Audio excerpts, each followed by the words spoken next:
Nahimong hapsay ang unang adlaw sa voters registration sa General Santos City, samtang padayong nagadagsa ang mga magparehistro alang sa barangay ug sangguniang kabataan elections.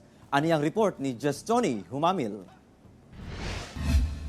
Sayo pa lang sa buntag, taas na ang linya din sa gawa sa Comelec Jansan sa mga magparehistro sa barangay ug sangguniang kabataan elections karong December 5. Ang magbarkada nga sila si Christine Joy Rodriguez ug Katrina Alboroto, buot na kuno nilang magparehistro aron magamit ang ilang katungod nga moboto. Magud na yung mga responsibility as a Filipino na magpa-register para maka-vote me sa karapat dapat na candidate. Gusto na po na ako maka-vote and anapod siya benefits na magkaroon na mi og kanang valid ID kay para maano mi nga taga Jensen member.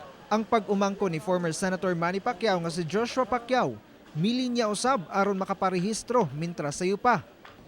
First time na ako karon na i-register kay para makaboto na ako sa abot nga eleksyon. Sumala sa Comelec Jansan na himong hapsay ang unang adlaw sa resumption sa voters registration sa General Santos City adlong Lunes nga gidagsa sab sa mga magparehistro. Mulungtad pa hangtod July 23 ang voters registration.